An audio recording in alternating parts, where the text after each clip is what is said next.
We are just one day away from the start of the Stanley Cup Finals. On paper, the Florida Panthers are a slight favorite. The odds makers say the Edmonton Oilers might be a slight favorite. On today's edition of Locked On Oilers, Armando Velez of Locked On Panthers and I are going to go position group by position group and make the argument, who's better?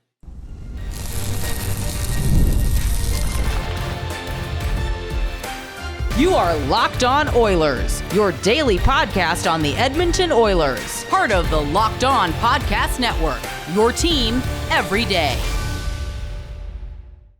Hello, everyone, and welcome to this Tuesday crossover edition of Locked On Oilers and Locked On Florida Panthers. I am Nick Zararis, the host of Locked On Oilers. It's Armando Velez, the host of Locked On Panthers. And before you get to today's show, we want to thank everyone that is making our shows their first listen of the day. Both Locked On Oilers and Locked On Panthers are part of the Locked On Podcast Network, covering your team every day. So Armando and I broke down the big pictures, the narratives, the storylines, what it means for each of these teams in the moment, what it means for the league at large, what it means for the state of hockey. Today's show, getting into the nuts and bolts, the X's and O's, who's got more guys? If we were to line them up for gym class ball hockey, who's getting picked first? Who's getting picked last? What position groups matter more? Why? The Florida Panthers probably better than last year, but an argument to be made, the Oilers are also better than last year. So Armando and I are going to go through the position groups. We're going to start with forwards. We'll go to the defensemen. Then the final segment, we're going to split between goaltending and special teams. So Armando, lay the case out for me. Walk me through how the Panthers have gotten even better, if that's possible, from production from their forward group year over year. Continuity has been the name of the game for the Panthers, especially in their top nine. Only one different piece in their top nine compared to last year. I mean, and that's on the third line with Brad Marchand in instead of Vladimir Tarasenko from last year. And to think that at the beginning of the postseason for the Panthers, Evan Rodriguez was on your fourth line alongside Nico Sturm and Jesper Boquist, while Mackie Samoskevich was on that second line with Bennett and Tkachuk. Carter Verhaeghe was on the top line. So a lot of shuffling. Mackie eventually got downgraded to the fourth, and then they replaced that whole line, the whole line completely with Nosek, Gadjevich, and AJ Greer. Greer is day-to-day right now for the Panthers, so his status for game one is still a little bit up in the air. But continuity has been the name of the game. And getting some of these guys on the cheap. Greer is your Ryan Lomberg replacement. We spoke about a little bit in the first crossover about Nosek and Sturm being the Kevin Stenlund replacement. So down the middle is how the Florida Panthers have won, and really up and down has really been the key. And we're recording this on the day that Aleksander Barkov has been named the Selke Trophy winner for the third time in the last 4 seasons. Only 6 players have won the Selke Trophy 3 times. So Barkov is in some elite company. So you complement that with guys like Sam Reinhart, who finished second, Matthew Tkachuk, who's a net front presence for the Panthers here, and someone who could shoot from distance in Carter Verhaeghe, and also the development of Lundell and Lusterinen, who've been with the program now for almost half a decade now. So it's been continuity for this Panthers forward group. You just made me feel really old saying Anton Lundell has been in the NHL for 5 years. Man, where does the time go? I remember that draft and being like, I'd like to get my fingertip. I'd like to get a hand on that guy. He walked into the NHL as a 19-year-old and has been getting increasingly better year by year. For the Oilers, it's really interesting because on paper, they underachieved in the regular season. They finished third in their division. They let the Kings leapfrog them. I mean, at the end of January, the Oilers were in first place in the Pacific Division. Then from February through the end of the regular season, they were barely a 500 hockey team. I mean, the Matthias Ekholm injury, huge for them down the stretch. And as we talked about extensively on yesterday's show, a litany of injuries down the backstretch of the regular season. The Oilers very clearly managing the injuries, prioritizing health over regular season results. But they've put together a lineup that's really produced a lot better overall than last year's. The really telling stat for me is last year in the minutes without McDavid or Draisaitl on the ice. So any other permutation of forwards without either guy, the Oilers were outscored 21-12 in the playoffs. This year, everybody else without McDavid or Draisaitl, they are outscoring opponents 21-10. That's almost a 30-goal swing year over year. And I think some of that is just things going their way a little bit more. And I do think game control has helped them be a little more a little less reliant on McDavid and Draisaitl. And this year, they started out together when they were really dire in that Kings series. They were down 2-0. Chris Knoblauch put them together with Corey Perry on the right and said, we got to get our feet under us. This will steady us. And they put together a really good second line. And Ryan Nugent-Hopkins, Evander Kane, and Zach Hyman. Of course, Zach Hyman won't be in this series.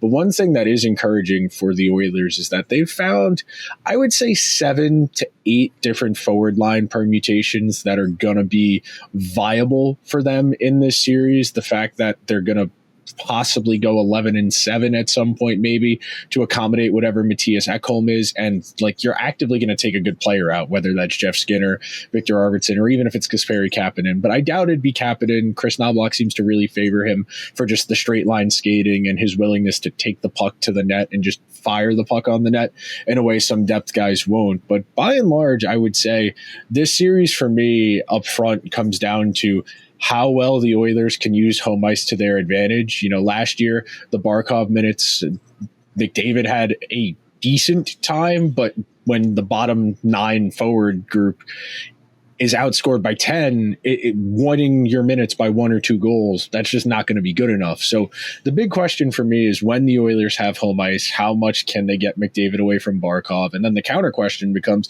can that Adam Henrique, Connor Brown, and whether it's Matthias Janmark or Trent Frederick on the left, can that group do enough against whichever of the Panthers forward lines that Chris Knoblauch deems to be the most dangerous? And I think there's an argument to be made.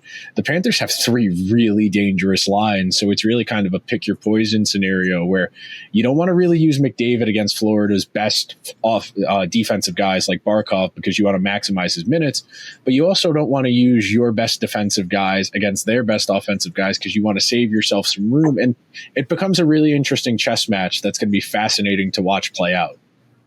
Yeah, and the best offensive line for the Panthers has really been their third line as a unit. So it's going to be interesting to see when you take away one, who's going to be the line to step up. And I'm going to assume that Connor McDavid, the McDavid line, while Edmonton's at home, is going to match up with the Bennett line. And to think that the amount of times that you could shift guys from the center to the wing, from Draisaitl being the second line center to going on McDavid's wing and then Nuge going down. And to think that even last year, the line for Edmonton was with Ryan McLeod, and he gets traded in the offseason to Buffalo.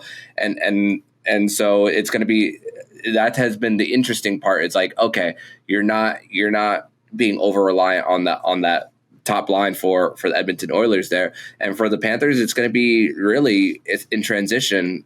It's not, and we'll get to the defensive part later, but for the forward part, it's going to be how fast can you get back in the middle to prevent a centering feed in the case that the defense is spread out, because we know that if Edmonton gets out with speed on odd man rushes, it's a dangerous bunch against Bobrovsky. So, and we saw that plenty in games 4-7. I mean, the guys who bit the Panthers mostly, Janmark, Henrique, Dylan Holloway, Zach Hyman, and 3 of the guys that I just listed aren't there anymore. But you mentioned Victor Arvidsson might come out of the lineup. That guy was a 30-goal scorer at one point in his career, and he's in this lineup. So the fact that that's an option to come out is very interesting.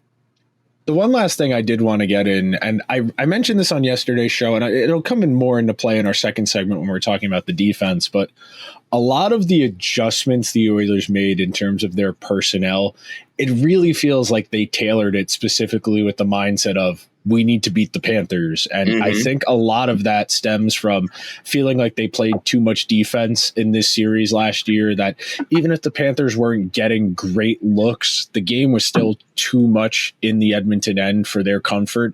So they prioritized some wingers like Arvidsson and Jeff Skinner, which admittedly didn't really work all that well in the regular season. Kasperi Kapanen in a waiver claim, they didn't really execute the vision as it was intended, at least in the regular season. But in the playoffs, particularly in the Dallas series, I think it was game 3, it might have been game 4, the Oilers played one of their best games of the year, but they were really dramatically outscoring chance by like 10 or 15. Mm-hmm. But the beauty of that was you kept Dallas to the outside. They get their 1 or 2 looks.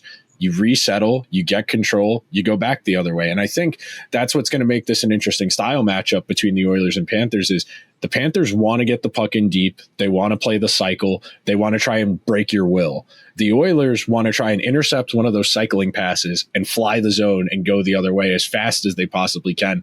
And it sets up a really interesting kind of rock in a hard place because those two things are incongruous with each other. So one of these teams over the course of 7 games is going to impose their will on the other through one of those mentalities.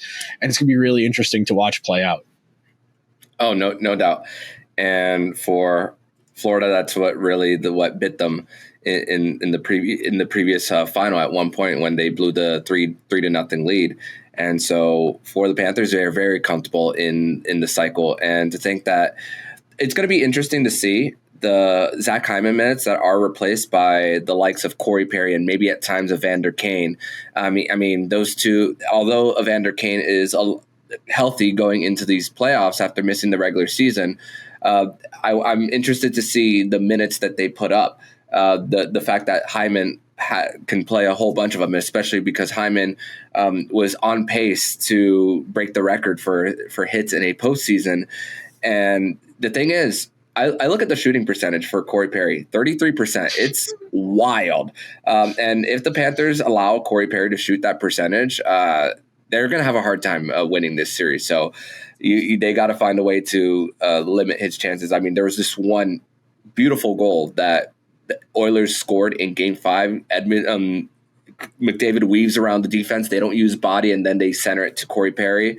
Those are the type of plays where if you're entering the zone in speed, you have to make sure that you're not reaching and that you make sure to cover the possible pass that is that Bobrovsky has to go from one end to the other in his crease. It sets up quite the chess match. And speaking of that chess match, we're going to pivot to our conversation to talking about these two teams' defenses. And I'm going to make the argument that I think the Oilers' defense being as significantly better than last year is what's going to close the gap and be one of the deciding factors in this series. Coming up next on today's editions of Locked On Oilers and Locked On Panthers. Are you looking for a snack that's both delicious and nutritious? Crack into a good source of protein with Wonderful Pistachios. Wonderful Pistachios is one of the highest protein nuts. Each 1 ounce serving has 6 grams of protein, giving you over 10% of your daily nutritional value. Plus, they're packed with that ultra important fiber and better for you unsaturated fats to help you keep feeling fuller longer. Personally, huge fan of the no-shell variety. The perfect grab-and-go snack for busy days when I'm here at my desk doing research, doing the show, or editing. Or if it's the end of the day and I'm trying to hit my protein macros for the day, they do a great job. Or if you're old school and you love cracking open every shell for that satisfying crunch, the in-shell options are a classic favorite. Wonderful Pistachios is a complete protein that provides all 9 essential amino acids. Get snacking and get cracking today with the snack that packs a protein punch. Visit wonderfulpistachios.com to learn more.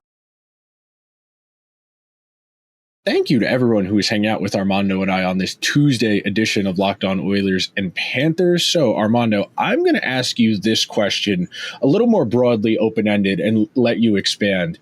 Why do the Panthers have so much success with, I won't say reclamation projects, but guys who maybe miscast in other places or maybe just weren't as successful in other places? Last year, of course, Oliver Ekman-Larsson comes to mind, went to Toronto, had an okay season there, not nearly as effective.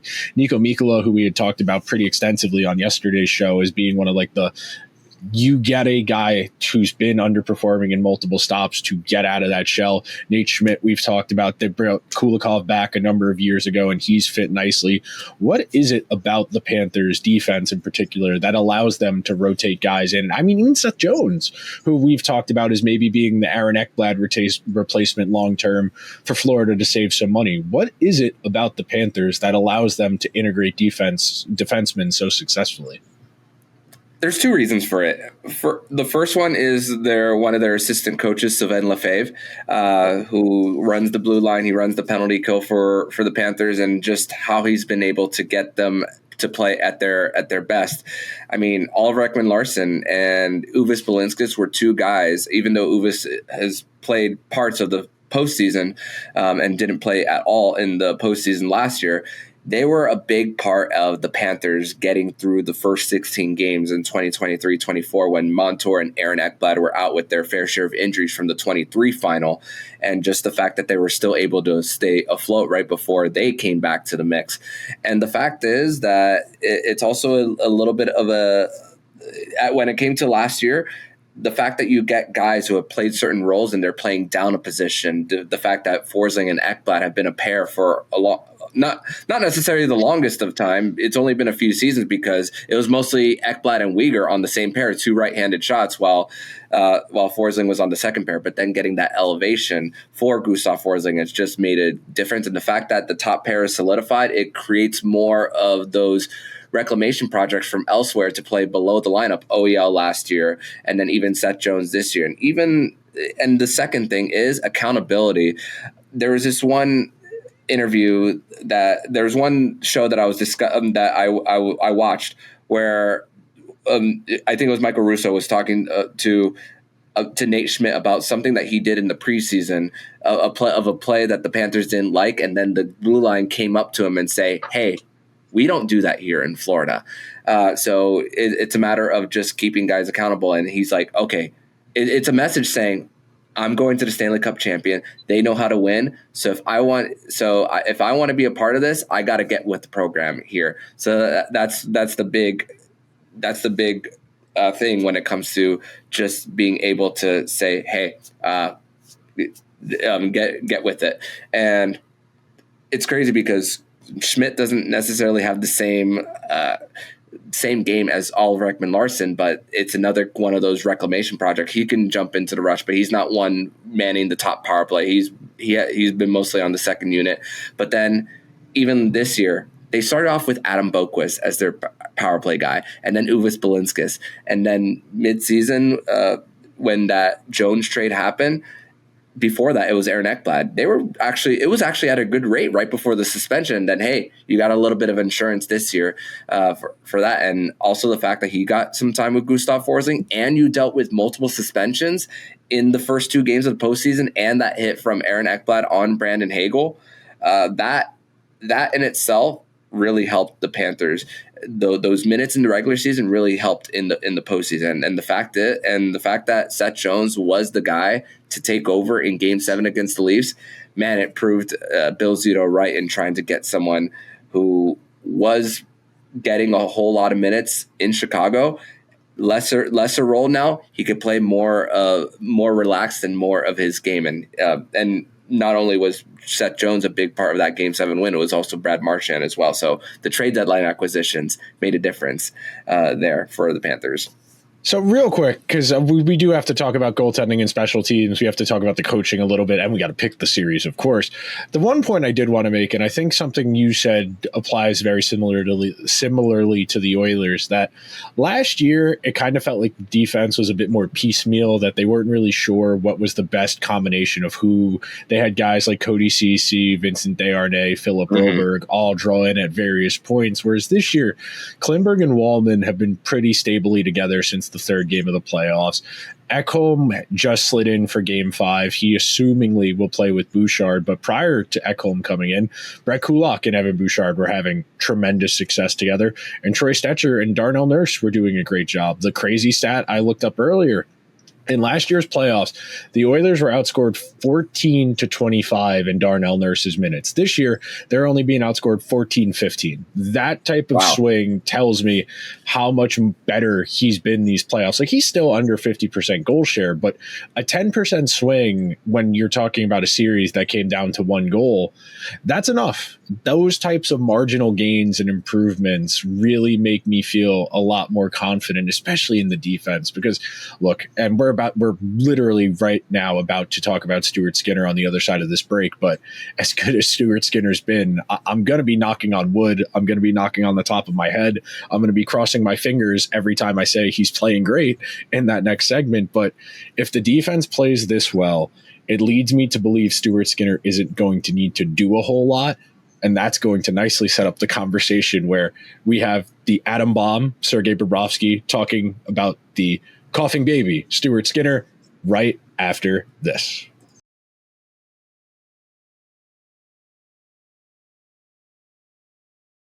Thank you to everyone who is hanging out with Armando and I on this Tuesday edition of Locked On Oilers and Locked On Panthers. So we got to do a bit of a speed run here to get through, but we can. We talked a lot about Bob on yesterday's show because I have found his career to be so fascinating that the Flyers picked the wrong goalie. He went to Columbus. He won 2 Vezinas in Columbus and then said, I'm going to go to Florida and I'll figure it out. Whatever happens, happens. And he has solidified himself as one of the best goalies of his era. And you said it on yesterday's show. He's gotten better as these playoffs have gone along. And the real luxury for Florida is they don't need him to be amazing or incredible every night. It's once or twice a series they need him to really dial it up. And I feel like that's a great recipe for success when you have a goalie who's capable of reaching those ceilings. Yeah, regular season and his postseason average. This regular season is his save percentage was .906, and his career average in postseason save percentage is also at .906. But this year it's at a .912. And the fact is that they're still facing the same amount of shots against per game as last postseason. This year is around 24. Last year was also around 24. But the year before, did the calculations again, it was 33 shots per game that the Panthers were facing in that 2023 run. The Oilers, I looked theirs up, they're facing around 27 shots per game. And it's crazy to think that the amount of different moments you haven't needed those big moments. The big moment for Sergei Bobrovsky in this playoffs is that one stop that he had on Logan Stankoven when the series shifted to Florida, and a big moment when the game was tied at 1 at the time. But going to Stuart Skinner, I mean, the Jekyll and Hyde performances from him getting pulled, then going back with the Calvin Pickard injury. But the thing is, this isn't new for Stuart Skinner, not even in the NHL. They discussed on 32 Thoughts today about this going on even when he was in the WHL with Swift Current, that he would get pulled and then get 2 shutouts when he was on his way to the WHL championship. So it's crazy. You can't see it on the camera, but my arms are out with the ceiling and the floor of Stuart Skinner. But the ceiling part is really good when it comes to it. Bob, here, my hand right here is the floor, but you can't see the ceiling. But the ceiling for Stuart Skinner and Bob are basically at the same level for what you can expect out of them every season. So it's also crazy to see how you never know what you're going to get. So real quick on Skinner, the first 3 games he played in these playoffs, the first 2 against LA and the first one against Vegas, .817 save percentage, 15 goals against in 3 starts. In the games since being pulled, .944 save percentage, 10 goals against on 179 shots on goal, and he has the most goals saved above expected of any goalie in the playoffs since coming back in. Bob is second to him, so I do think that's an interesting parallel to draw, but goaltending doesn't make sense. At this point, I have ceased trying to explain it, make it, and be able to articulate what I expect to happen on a game-to-game basis. It's so volatile. It's so game-to-game dependent. I mean, hell, you think about some of those Bobrovsky games in Columbus. I think back to that first-round playoff series against the Penguins. I think it was 2014 or maybe 2016, where he got pulled 2 separate times, and they put up a decent fight against the Penguins. But, I mean, we're coming off of playoffs where we saw Connor Hellebuck unable able to win a road playoff game other than just like if the best goalie in the league can have a playoffs like this, is there any logic to this position, or is it just whatever's going to happen on any given night? Yeah, you just never know. And for the Panthers, it's kind of in relation back to the defense. I mean, you got to make sure that I spoke about in the first segment about the Panthers getting back when it comes to back checking, especially their second pair. Nico Mikkola is one that loves to get in on the offense and jump in on the play. So it's are you going to do that a lot when the McDavid line is on the ice where they could really expose you with speed and you're having a forward play defense? If it's Barkov, it's no issue, but a lot of other guys you don't want them to be defending those rushes, and then Sergei Bobrovsky getting beat with no screen past the glove in that situation. Also, the second chance opportunities, the Panthers have been great with limiting those for Sergei Bobrovsky. And the thing is, the Oilers are doing it's the same thing with the lack of second chances. So Stuart Skinner has been a lot better with seeing pucks, and that's also been a reason for their success on just how they've been able to just. I'm also very impressed with how the Oilers have been able to close out series. These last two playoff runs, the Panthers are 7-7. The Oilers, I looked it up, they're 6-1 in these last two playoffs. So it's going to be interesting to see when the going gets tough and you have to win that final one, whichever team it may be. How do they take advantage of that chance? So that sets up nicely for talking about taking advantage of your opportunities and pivoting the conversation towards special teams, because last year the Oilers' power play and penalty kill were what got them to the Stanley Cup Final. In the playoffs at 5-on-5, they scored 42 goals. They gave up 41 goals, a one overall differential. The power play and penalty kill were what got them as far as they did. They had one of the great penalty kills in the history of the contemporary NHL. They killed off 92 out of 96 penalties over 25 playoff games, something that is pretty much statistically impossible when you look at it from just a math perspective. Their power play was hovering around 30% last year. It's a little bit less effective this year. Zach Hyman, obviously not as good as he was last year, even though he was having a decent playoffs, 11 points in 15 games. Obviously won't be a part of this series, but Corey Perry has done a very amicable job in that spot. Like you alluded to, the crazy 33 shooting percentage where you get him the puck and generally he's been wide open and all he has to do is beat the goalie. And he's done that a handful of times in these playoffs. And the Oilers penalty kill, that's the only area of this team that really gives me a lot of reservations, because Florida, I think about how Matthew Tkachuk hadn't played a hockey game in 2.5 months. In that first game against Tampa Bay, he scores that power play goal. And I nodded to myself and I said, okay, he was good to go a month ago, but he needed a little extra time, and Florida was ready to go. And just that Florida power play gives me pause, especially with how poor the Oilers penalty kill has been. The only reprieve I can offer to you Oiler fans is that Matthias Ekholm is healthy, and a lot of the bad power play penalty kill stats, are from that LA series. I mean, if you go and look right now, the Kings still have the best percentage power play in the playoffs of any team at 40%. They went 8 for 20 in 6 games, which is almost unheard of.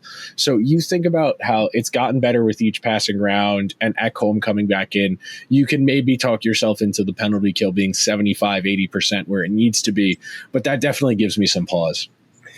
Yeah, and the Panthers penalty kill is running at an 88% in this postseason, so that has been a big factor in how they've been able to just still not create a little bit of momentum, especially in the clincher in Game 5 where they stretch the puck out. Sam Bennett's coming out of the box, and then he scores on the empty netter to clinch the series. But seeing 66% for the Oilers, that's really the part where I'm looking at. I was like, okay, that could be the part, because if it's even, the Panthers have the advantage in the series. The Oilers, in my opinion, to win the series, they have to be a plus on the special teams. They got 2 shorthanded goals in 2 straight games in games 4 and 5, and the only power play goal that the Panthers scored in last year's final was in Game 2 by Evan Rodriguez. Other than that, the Panthers' power play was silent, and the Panthers made a little bit of a switch throughout the playoffs. They had Mackie Samoskevich on that on that flank position on the left-hand side. Then they went to Carter Verhaeghe, a left-handed shot. So, but when you're getting a left-handed shot on the left flank, it's a little harder to beat the goaltenders on the far side. So now Aaron Ekblad, they're running 2 defensemen there. And also we're running 2 defensemen. I think that helps with the prevention of shorthanded chances for Edmonton. So maybe that could be something where the Panthers could expose. So I'm really interested to see. So 1 for 21. I'm looking at the stat as I scroll down on my notes. 1 for 21. And the thing is, Nick, in last year's final, the Edmonton Oilers had owned the possession games 1 and 3, especially in game 1. And the Panthers have been able to win games whether they've been able to own the possession and even when they have had to sit back at times. So interesting to see how they manage it through this time around, especially like you mentioned, them not having home ice. All right. It is time for the obvious question. I think if you watch our shows, I think if you've watched this much of the 2 previews, almost an hour of previews over the last 2 days, you have a strong inclination where Armando and I are going to go. I think the only real question is the number of games. I cede the floor to you first, my friend. Who do you think is going to win the series? How many games? And who wins the Conn Smythe? I'm going to go with Florida in 6 games to win the series. And it's crazy.